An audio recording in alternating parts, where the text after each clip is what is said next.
I would request our audience, Professor Radhesham Sharma, former VC, Chaudhry Devi Lal University, Sirsa, Haryana. Sir, please.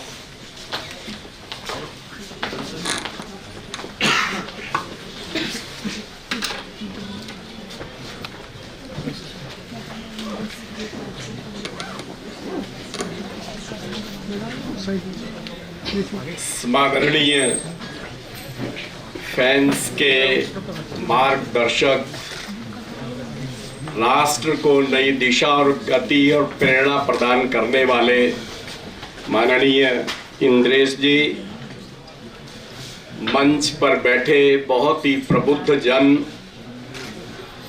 मंच के समक्ष बहुत ही विद्वत जन, कुलपति, डायरेक्टर और प्रिय विद्यार्थियों, जिनके लिए ये सेमिनार आयोजित किया गया है। वास्तव में यह विषय बहुत ही गंभीर और चिंतन का है, आधुनिक भारत का, और ये शोध परक है। शोध की दिशा को देते हुए ही मैं अपने विचार व्यक्त करूंगा। भारत दक्षिण एशिया और विस्तारित दक्षिण पूर्व एशियाई राष्ट्रों के बीच बढ़ते सहयोग का महत्व। भारतीय संस्कृति समृद्ध है, उन्नत है। वाक्य है वसुधैव कुटुंबकम, one nation, one earth, one family. वसुधैव कुटुंबकम विश्व को जोड़ता है। भारतीय संस्कृति जोड़ने का कार्य करती है। आज हम इस विषय पर मैं भी यही चर्चा करूंगा कि दक्षिण एशिया और विस्तारित दक्षिण पूर्व एशियाई राष्ट्रों के बीच बढ़ते सहयोग के महत्व पर बहुत से विद्वानों ने चर्चा की, तो मैं भी प्रयास करूंगा उस चर्चा में कुछ योगदान कर सकूं। यह क्षेत्र विविध संस्कृतियों, जीवंत अर्थव्यवस्थाओं, जटिल भू राजनीतिक गतिशीलता से परिपूर्ण, सामूहिक प्रगति और समृद्धि की अपार संभावनाओं को समेटे हुआ है। मैं ऐतिहासिक रूप से, आर्थिक रूप से, भू राजनीतिक रूप से, सुरक्षा सहयोग के भाव को लेकर के इस पर संक्षिप्त विचार करूंगा। ऐतिहासिक रूप से हमारा आपसी जुड़ाव बहुत गहरा है। प्राचीन समुद्र मार्ग जैसे कि प्रसिद्ध मसाला मार्ग ने सदियों से भारत के दक्षिण पूर्व एशिया से जोड़ा है। मसालों, वस्त्रों और कीमती रत्नों के व्यापार को सुगम बनाया है। इस जीवंत आदान प्रदान के प्रमाण कंबोडिया के भव्य अंगकोर वाट मंदिर परिसर में देखे जा सकते हैं, जो भारतीय वास्तुकला, चित्रकला और कला के दक्षिण पूर्व एशिया पर गहरे प्रभाव का प्रमाण है। भारत में उत्पन्न बौद्ध धर्म और हिंदू धर्म ने पूरे क्षेत्र में प्रचार प्रसार किया, जिसने इसकी आध्यात्मिकता और सांस्कृतिक परिदृश्य पर अमिट छाप छोड़ी। हिमालय हिंद महासागर राष्ट्र समूह की अवधारणा इन ऐतिहासिक संबंधों को समाहित करती है, जो हमारी साझी विरासत और आपस में जुड़े हुए भाग्य को भी रेखांकित करती है। आर्थिक रूप से यह क्षेत्र महत्वपूर्ण विकास के लिए तैयार है। तैयार करने की आवश्यकता नहीं है, ये तैयार है। क्षेत्रीय व्यापक आर्थिक साझेदारी RCEP दुनिया का सबसे बड़ा मुक्त व्यापार समझौता, जिसमें आसियान राष्ट्र, भारत, चीन और अन्य प्रमुख खिलाड़ी शामिल हैं। अंतर क्षेत्रीय व्यापार को बढ़ावा देने की क्षमता पूर्णतः रखता है। Peterson institute for international economics के अनुसार ICEP से इसके सदस्यों के बीच माल का व्यापार सालाना वार्षिक 2.1% बढ़ने का अनुमान है और इससे ज्यादा भी बढ़ सकता है, जिससे पर्याप्त आर्थिक लाभ होंगे। हाल के वर्तमान के वैश्विक व्यवधानों से सीखा गया एक महत्वपूर्ण सबक आपूर्ति श्रृंखलाओं में विविधीकरण है। भारत अपने मजबूत विनिर्माण आधार और कुशल कार्यबल के साथ वैकल्पिक आपूर्ति श्रृंखलाएं प्रदान कर सकता है, जिसे क्षेत्रीय लचीलापन भी बढ़ सकता है। इसका उदाहरण पूर्व एशियाई कंपनियों के बीच मेक इन इंडिया जैसी पहलों में बढ़ती रुचि है। विश्व बैंक की 2021 की रिपोर्ट दक्षिण एशिया और दक्षिण पूर्व एशिया के बीच गहरे संबंध, इन दो क्षेत्रों के बीच आर्थिक एकीकरण अप्रयुक्त क्षमता को उजागर करता है। बेहतर कनेक्टिविटी, व्यापार सुविधा और निवेश प्रवाह की आवश्यकता पर जोर देती है। भू राजनीतिक रूप से यह क्षेत्र गतिशील बदलाव का साक्षी है। पहले लुक ईस्ट आदरणीय प्रधानमंत्री अटल बिहारी वाजपेयी जी ने किया, अब आदरणीय प्रधानमंत्री नरेंद्र मोदी जी ने भारत अपनी एक्ट ईस्ट पॉलिसी के माध्यम से सुरक्षा, सहयोग, आर्थिक साझेदारी और सांस्कृतिक आदान प्रदान पर ध्यान केंद्रित करते हुए दक्षिण पूर्व एशिया के साथ अपने जुड़ाव को मजबूत करना चाहता है। इसी प्रकार हमें हितों को संभावित टकराव को भी स्वीकार करना होगा। उदाहरण के लिए दक्षिण चीन सागर विवाद तनाव का स्रोत बना हुआ है। इन जटिलताओं को नेविगेट करने के कारण एक सूक्ष्म और लचीले दृष्टिकोण की आवश्यकता है, जिसमें कूटनीति, संवाद और विवादों के शांतिपूर्ण समाधान के प्रति प्रतिबद्धता पर जोर दिया गया है। संयुक्त राष्ट्र समुद्री कानून पर संयुक्त राष्ट्र सम्मेलन UNCLOS जैसे अंतर्राष्ट्रीय कानून और तंत्रों के माध्यम से विवादों के शांतिपूर्ण समाधान के लिए भारत का निरंतर समर्थन इस प्रतिबद्धता को दर्शाता है। इसके अतिरिक्त लोगों के बीच संबंधों को मजबूत करना सर्वोपरि है। भारतीय सांस्कृतिक संबंध परिषद ICCR जैसे पहले सांस्कृतिक आदान प्रदान, शैक्षिक कार्यक्रमों और लोगों के बीच संपर्क को बढ़ावा देती है, जिससे आपसी समझ और सम्मान को बढ़ावा मिलता है। उदाहरण के लिए ICCR पूरे दक्षिण पूर्व एशिया के कई सांस्कृतिक उत्सवों, छात्र विनिमय कार्यक्रमों, चेयर ऑफ इंडियन लैंग्वेजेस जैसे इंडोनेशिया में रामायण का प्रदर्शन, संस्कृत छंदों को दिखाना और योग कार्यशालाओं का समर्थन करता है, जो सांस्कृतिक कूटनीति और लोगों के बीच संपर्क में महत्वपूर्ण योगदान प्रदान करता है।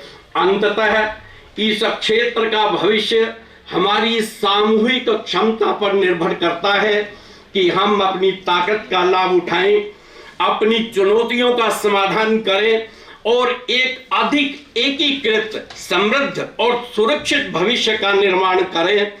अपने ऐतिहासिक संबंधों का लाभ उठाते हुए आर्थिक सहयोग को बढ़ावा देकर, भू राजनीतिक जटिलताओं को नेविगेट करते हुए और लोगों के बीच संबंध को मजबूत करते हुए हम एक ऐसे क्षेत्र का निर्माण कर सकते हैं जो शांति, समृद्धि, प्रगति का द्वार बने।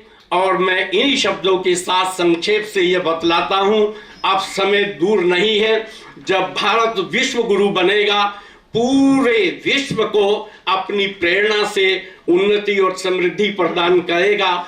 भारतीय संस्कृति जोड़ती है तो कहा भी गया है, सर्वे भवन्तु सुखिनः, सर्वे सन्तु निरामया, सर्वे भद्राणि पश्यन्तु मां कश्चित् दुःखभाग् भवेत्। ओम शांति शांति। धन्यवाद। जय हिंद। धन्यवाद सर। अब मैं डॉक्टर बालकृष्ण नेगी जी से अनुरोध करता हूँ, आप कृपया डॉक्टर राजीव नयन जी का स्वागत करें।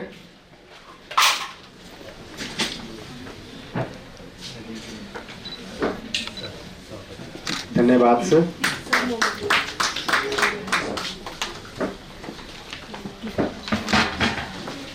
धन्यवाद सर। प्रोफेसर एनपी दीक्षित जी का अनुरोध करता हूं कि आप कृपया 2 शब्द कहें। ये आप है XBC हेमचंद यादव विश्वविद्यालय दुर्ग से। मंच पर आसीन माननीय इंद्रेश जी, फेन के अध्यक्ष सिंह साहब, जामिया के वाइस चांसलर अजहर आलम जी और यहाँ पर उपस्थित सभी प्रबुद्ध व्यक्ति, 2019 में शायद आगरा में जो कॉन्फ्रेंस हुई थी, वहाँ हर्ष का कॉन्सेप्ट आया था, हिमालय हिंद महासागर राष्ट्र समूह। और चूंकि भारत की संस्कृति, हम देखते हैं कि जितने राष्ट्रों को इसमें शामिल किया गया है, भारत की संस्कृति वहाँ पर जो है कहीं ना कहीं जो है उसका पालन किया जा रहा था। और हम देखते हैं आज की स्थिति ये है कि ये सभी देश जो है भारत की संस्कृति से काफ़ी प्रभावित हैं। तो संस्कृति एक ऐसी चीज़ हो सकती है जो कि इन राष्ट्रों को आपस में अच्छे से जोड़ सकती है। भारत की संस्कृति सर्वसमावेशी है, वसुधैव कुटुंबकम की बात करती है। ये पृथ्वी, जल, जमीन, पेड़, पक्षी, पशु सबको समाहित करती है और इसमें शोध भी हो रहे हैं। और हम देखते हैं कि जिस तरह से एक पर्यावरण बनता है जिसमें हम देखते हैं जंगल है, पशु पक्षी और सब मिलकर रहते हैं, इस प्रकार की ये संस्कृति है कि पूरे को समावेश करके चलती है। तो इस समावेशी संस्कृति को अपनाने की ललक पूरी दुनिया में हो रही है, लोग इसकी ओर आकर्षित हो रहे हैं। और हम देखते हैं कि अब इंडोनेशिया के जो राष्ट्रपति ने कहा था कि मेरा डीएनए जो है वो हिंदू है। तो लोगों के दिल में एक ललक है। तो इस संस्कृति को लेकर के हम सब देशों को जोड़ सकते हैं, जिससे कि एक बड़ा राष्ट्र समूह बनेगा और हम एक दूसरे से सहयोग करेंगे, एक दूसरे की रक्षा में सहयोग करेंगे। और मेरा ख्याल है कि विश्व शांति के लिए एक ये बहुत बड़ा कदम होगा। 3 मिनट दिए गए हैं मुझे। धन्यवाद। धन्यवाद सर, आपने गागर में सागर भरा। बहुत बहुत धन्यवाद सर। अब मैं प्रोफेसर गुरमीत सिंह जी को आग्रह करता हूं कि आप कृपया ऑडिटोरियम को एड्रेस करें। आप है XBC Pondicherry university Puducherry. Lawrence Singh, BCB Jamia, and all others who are sitting here. I will only add 3 sentences. In fact, if you look at Europe, they have stopped inventing anything. They are receding. And if you look at all other important areas of the universe, I mean, Suez Canal used to be a very important part. Middle East used to be a very important part. But they are all becoming less important now. And you look at any other region of the world, they are on the downtrend. But the Southeast Asian countries, SAARC countries, they are going to be becoming very important because of a variety of reasons.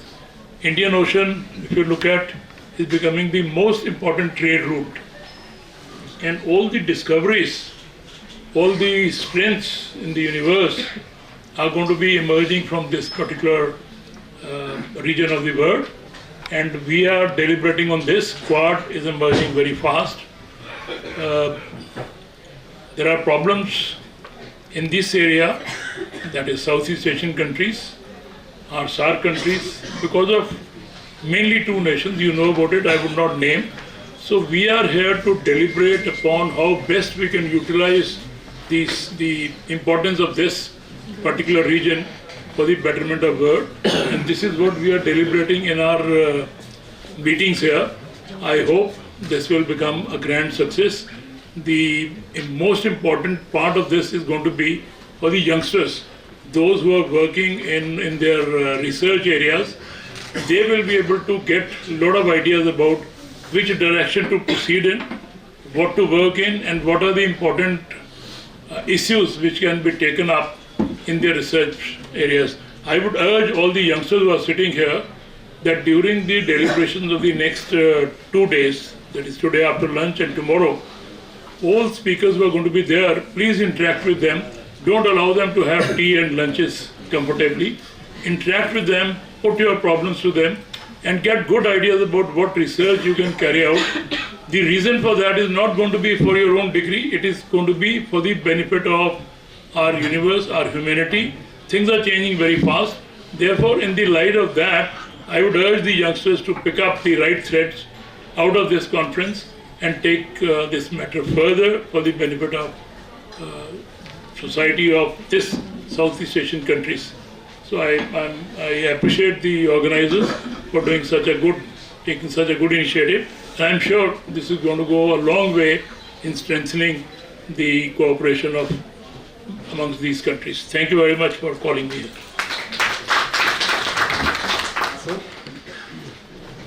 आपने युवाओं को मार्गदर्शन किया, हम निश्चित तौर पर ही इसका अनुसरण करेंगे। धन्यवाद सर। अब मैं आग्रह करता हूं प्रोफेसर भागीरथ सिंह जी, आप कृपया ऑडिटोरियम को एड्रेस करें। आप है XBCMGS यूनिवर्सिटी बीकानेर।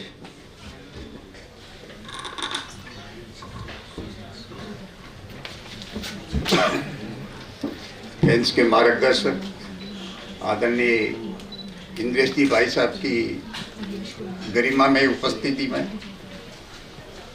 आज इस विचार को आप सब लोग जो विचार को आवाज़ दे रहे हैं